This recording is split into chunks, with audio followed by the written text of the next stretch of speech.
Good afternoon, ladies and gentlemen. I'm Bell County Sheriff Bill Cook. Thank you for being here today.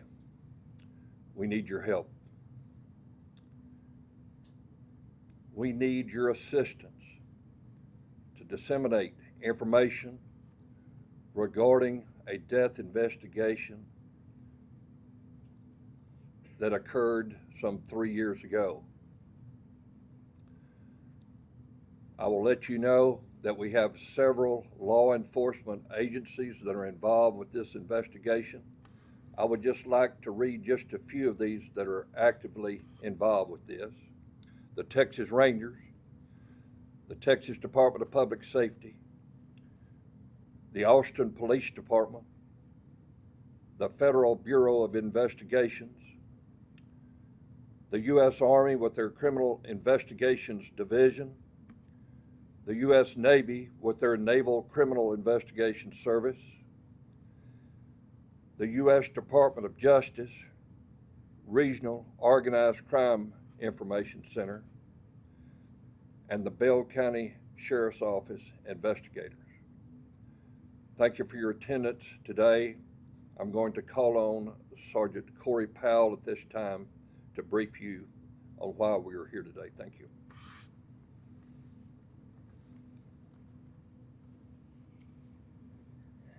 Good afternoon, and again, I want to reiterate that I appreciate y'all coming.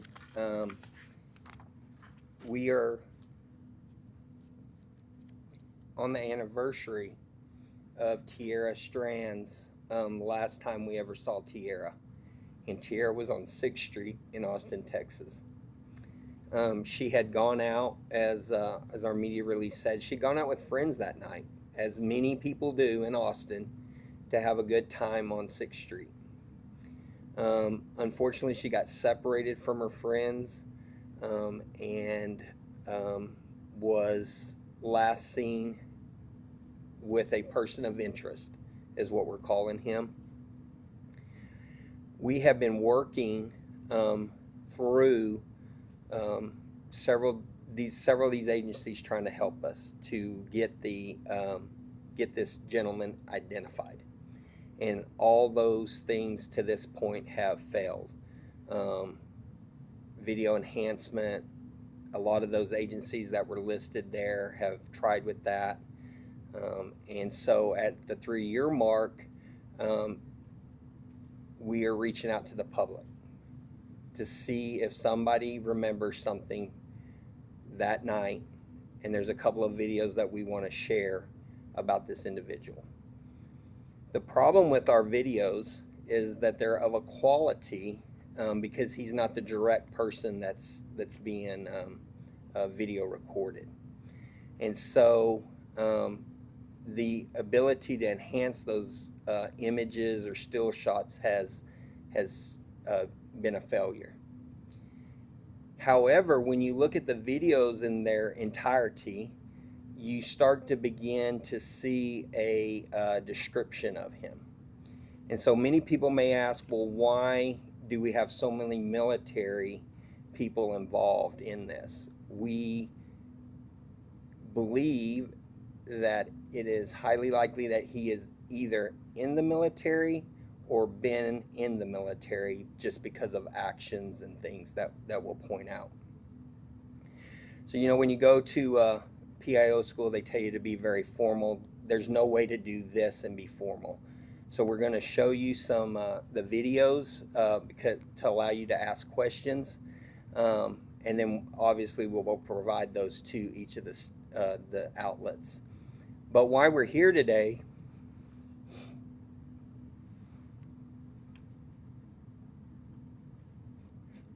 is about Tiera.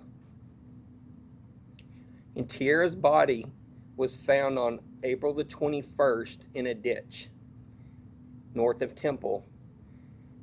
And so at that point, I'm sorry, I don't believe anybody deserves to be left like that. And so this person of interest is the last person we know that is with Tiera Strand. So that's why it's very important that we find information out for this person.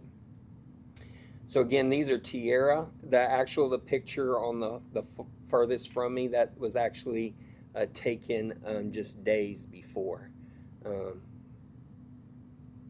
the 16th. So we're going to start. We're going to slowly go through the night with you as we were able to recover video. We've recovered video from Austin Police Department body-worn cameras. We collected a bunch, and then investigators went through those to find the videos where we could find this person. These videos, the first ones we're going to show you, are pre-contact with Tiera. So this is him down on the 6th Street, just interacting. And then we'll move into some other ones as we go. So our first video, and some of them we have to do still shots. So if anybody has ever had any dealings with the Halo cams in Austin, Texas, they sit up on poles and they just catch a wide angle. So where you see the red box, that's to get perspective to the video you're going to see. That is the area in which the person of interest is talking to another group of females. So the next one will be our video.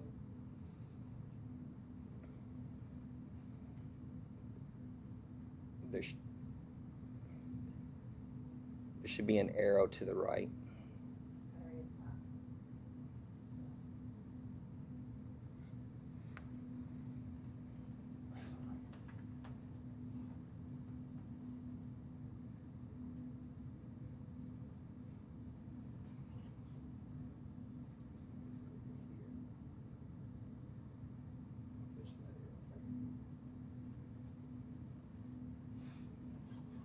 Sorry about that. So over there in that corner, we see him talking in front of the rickshaw driver there. He's talking to those two what appear to be females. And at one point in that conversation, it's a little harder to see on the TV, but when we look at a big screen or a bigger screen, you actually see an exchange where the female hands her phone to him. Obviously, maybe he's putting his phone number in, or Instagram, something there. So we're hoping that this video would spark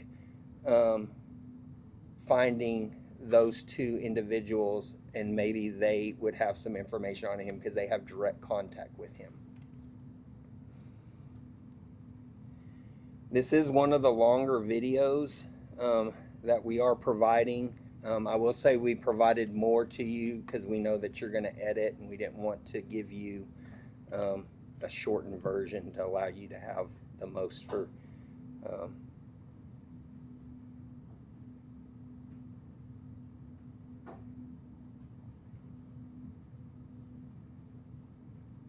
but you see, it also gives context to how busy 6th Street is. And this is actually around 2 o'clock in the morning. So everybody's kind of moving off 6th Street, going home. So there's a lot of movement.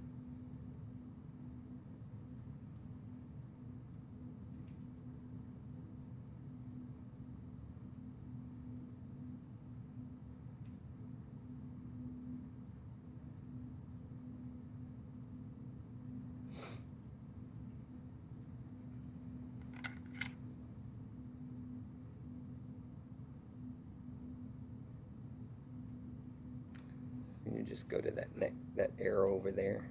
Yep. So in this next one, this is over on Trinity Street between 6th and 7th. And we see him walking with a group of people there. He appears to be speaking to them, but when they step up on the sidewalk, this is what became interesting to us.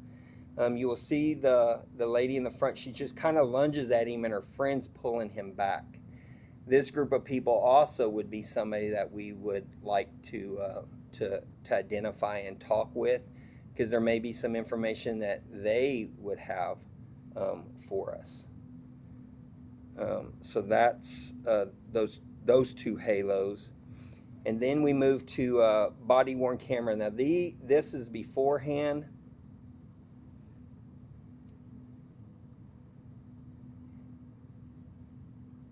The reason that we're releasing this video is because, again, that video doesn't show a lot, but with all the videos together, you get to kind of see how he walks in that video there.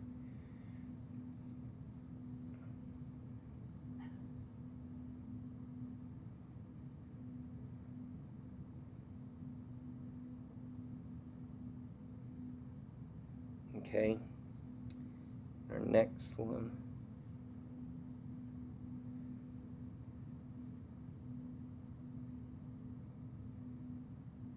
Unfortunately, that video there is the best it gets, right? But in that, we saw a couple of things. One, he's wearing glasses that appear to be those that are issued out to United States military members. He's also, you are able to see that he has a short haircut.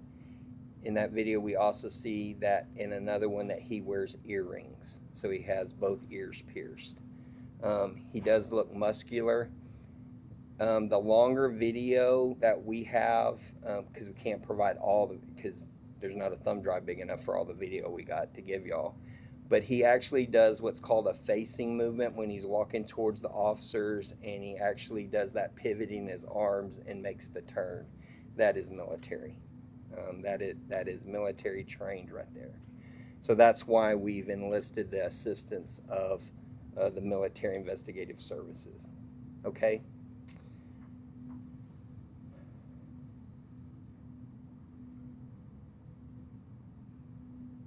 All right.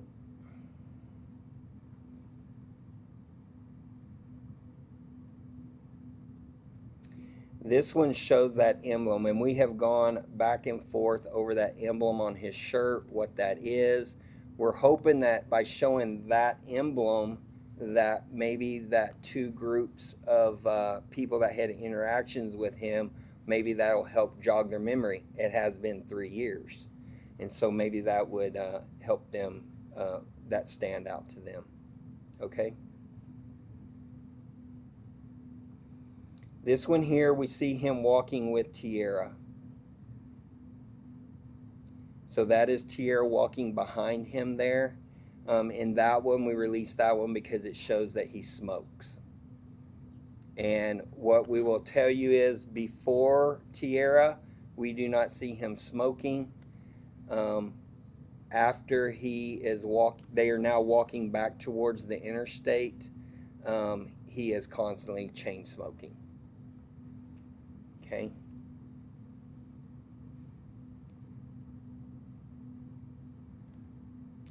Sorry for the horse video, but they actually passed by there. Can we play that one again? Sorry.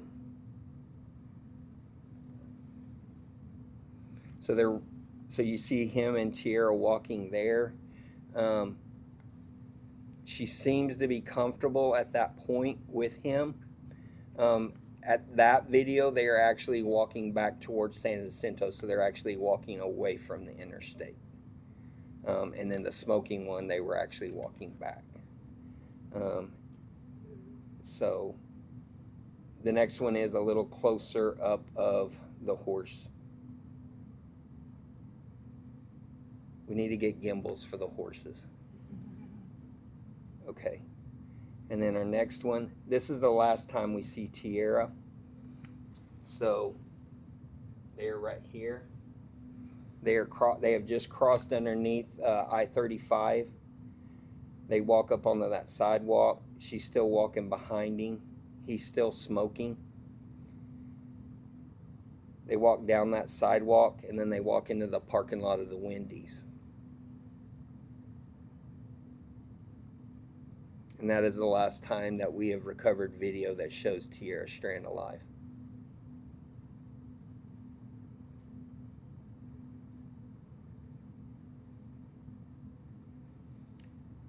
So we provided also on the thumb drives we're going to give you today some still shots, the best that we could get. And I'm telling you, they're very,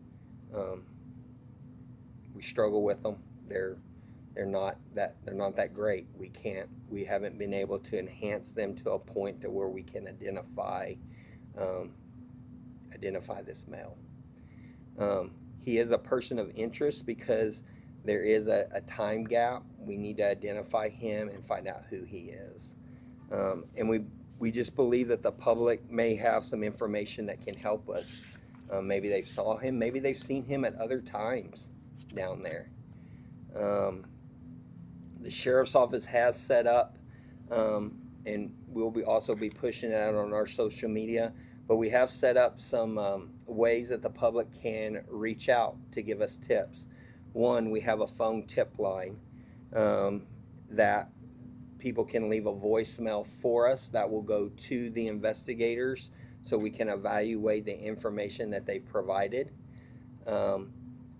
They can send an email to sheriff.tips at our email at bellcounty.texas.gov. They can submit emails that way to us, tips.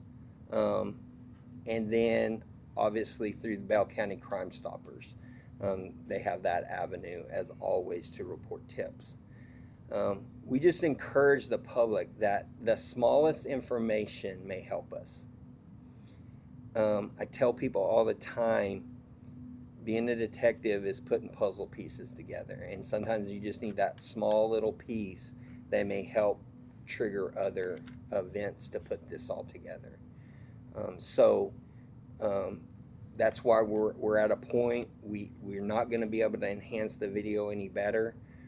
It is what it is, and now it's time to figure out who he is, and hopefully the public can help us with that, and our media partners are the huge avenue to get that message out there. So I know this was a little unconventional, but we'll take questions now. I know you have. So you said that's the last time she's seen. When do you have any idea when she might have died between the time she was last seen and the time that she was discovered? Was there any DNA evidence of somebody else on her body when she was recovered? So she was recovered on Sunday is when we last see her. So April the 16th of 23 was a Sunday. Sunday morning. We don't find her. A citizen finds her on Friday.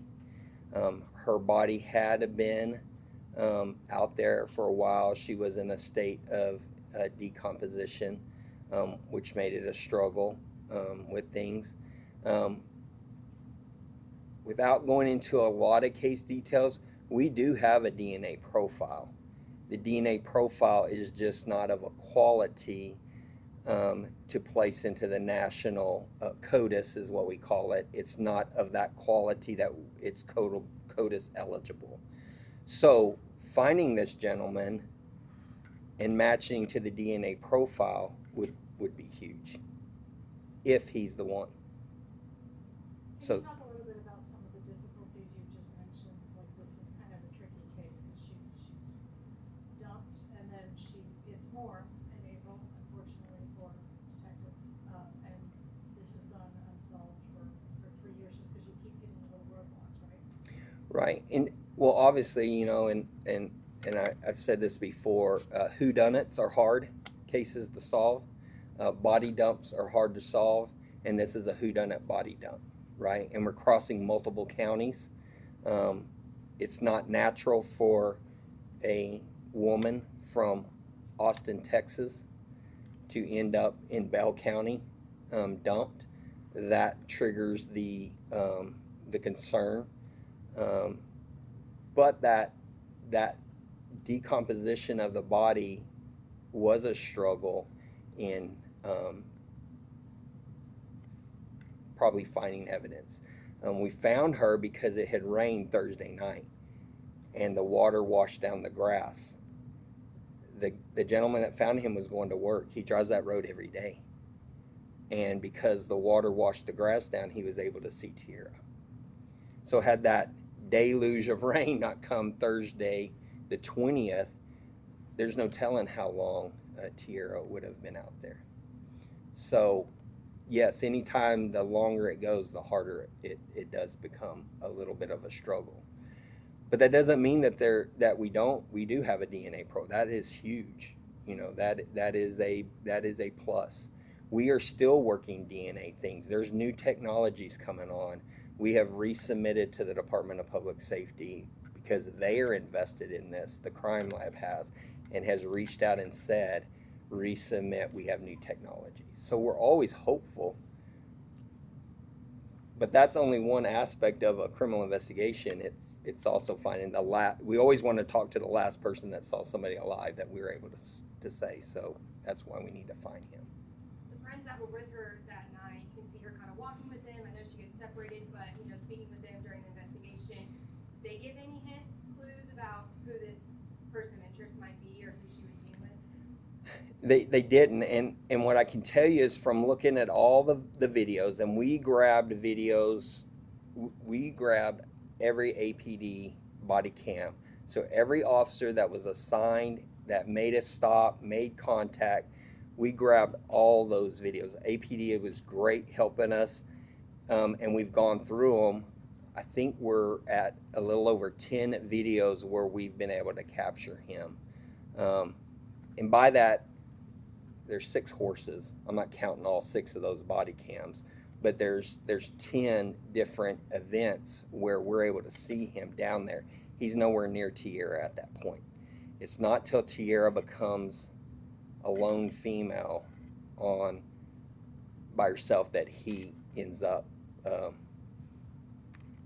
meeting up with her and walking with her.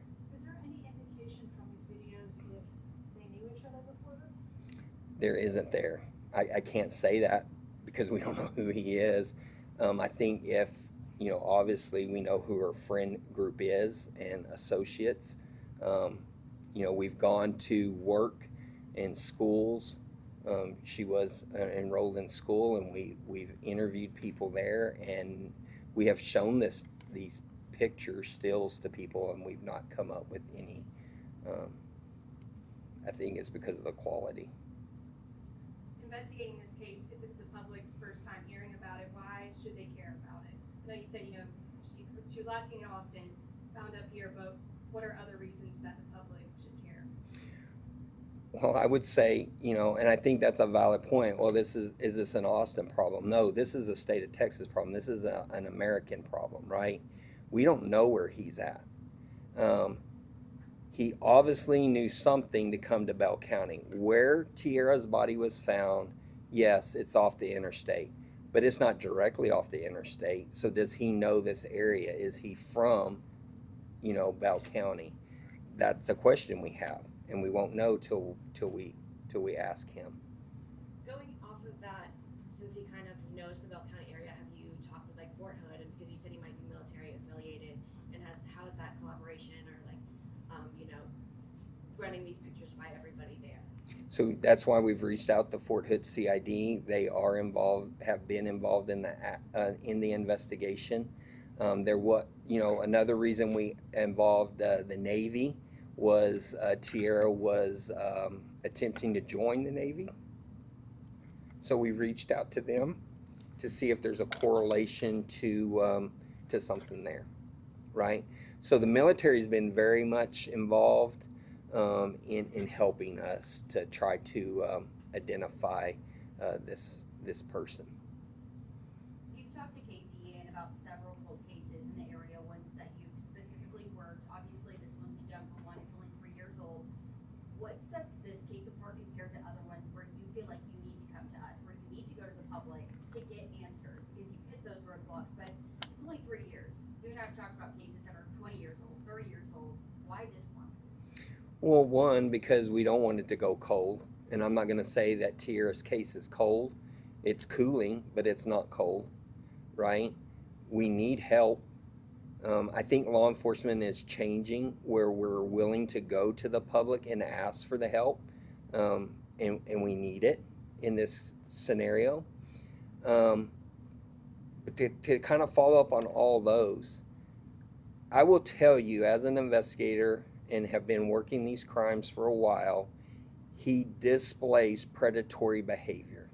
I'm not saying that he is a serial killer. That is not what I am saying. I am saying that he displays things to us that make us concerned for the safety of all citizens. So whether he's here at a festival in Bell County, if he's back on 6th Street in in Austin, if he's in Dallas, if he's at Houston Rodeo, those behaviors are alarming, and we need to find him and to see if he's involved in Tiera or anything else. I wish I could tell you that he's a suspect. He's not. He's just a person of interest because there's criteria, and that's where we're at. You kind of answered this question. Obviously, this area being Fort Hood is here. It's kind of transient. 6th Street transient, also destination, party place, people come and go. Are you saying there could be a possibility, or do you have anything that tells you that he might not even be in the region? He could be out of state. Are we going outside state lines to find and identify this person of interest? Well, obviously, that's why we're involved in the military. When we went down, and Austin Police Department was just great. We talked to almost every officer at that time that was working 6th Street. And they talked about the military people. And they say they get military from all over, right? It's not just Fort Hood, yes. They get military that comes down from the DFW area, that comes from Abilene. Texas is a big military area, and people come down there. So if he is military, just because Fort Hood's here doesn't necessarily mean he's from Fort Hood. He could have been going back to a military base in the DFW area, and it is a transient area. I think it seems practical, right? Fort Hood's here. It's the largest military base. Is he there? And that's why we've enlisted the help of CID at Fort Hood. So why now? Why at this point in the investigation are you reaching out to the public? Because there's been a lot of other cold cases where you've had better video and better photos and stuff like that you waited a lot longer before you reached out. Why are you reaching out on this case right now? So I don't know of any other cold cases that we've had better video. We haven't had that. We have a lot of our colder cases, at least at the sheriff's office, are way older, and we don't have video. We don't have the technology things. We're just to a point, we were hoping that we would get video enhancement, that we would be able to identify him through other law enforcement means, and that has just fallen through. And we're at 3 years. We're at 3 years. And so it's not going to get any better, and it's time for us to talk to the media. And I guess we're trying to reach out to say it's 3 years today. This is the anniversary. I talked to Tiera's mother, and she is still heartbroken. She is raising her daughter's child who will never have a mother, was taken from her. And that's why we keep, so we're going to do everything we can to get this out here, and that's our goal today. Are there any other identifiers you can point out to the public other than the logo on the shirt, or maybe that semi-clear photo that people might be able to identify by? Well, so again, pointing out he's wearing glasses that appear to be those issued out to military members. He does have the earrings, and it does, in multiple images, we see that he has both ears pierced. He does look muscular. He doesn't appear to be too tall, and I dare to say how tall he is, but he doesn't appear to be overly of a tall nature. We struggle with race or ethnicity. I think that's where the public can make their own judgments in there. And then that military movement, and he smokes. We're hoping that by the public seeing this, and maybe some family member sees it, and they put it all together and they call. And I think all the videos together give a better perspective of who he is than just a still image to push that out. But that took a while to the videos with the boxes, that took time to get that enhanced to us to even be able to release that. I wish it was like TV, and in 30 minutes to an hour we we get everything we need to solve it, and that's not the reality. Sometimes it takes a long time. Was there any help from like the business owners or the workers at the bars, like any bouncers who saw his ID, or even, you know, the Wendy's parking lot? Did they see him get into a car or anything? So we went and talked to Wendy's, obviously, and nobody remembered. The video at Wendy's is only in the drive-through. That they did not capture anything.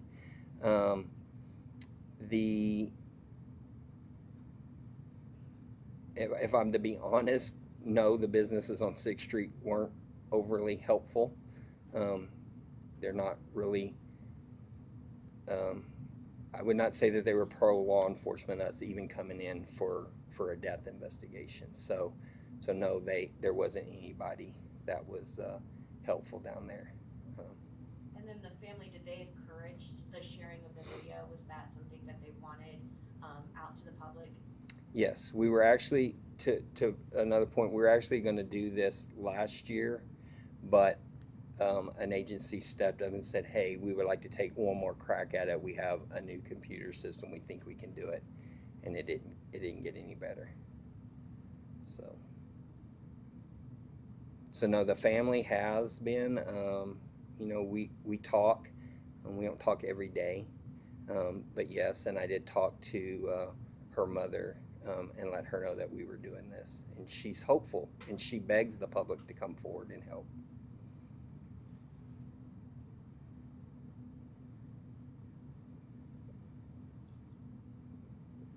Is that it? What's next? What's next?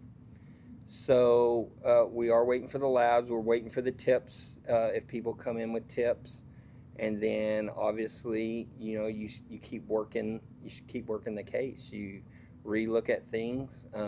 He doesn't want to be pointed out, but there's a crime analyst in the back of the room, and he's asked for all the data, and he wants to relook at the data. He wants one more set of eyes. And I'm willing to do that. Here it is. Maybe we missed something.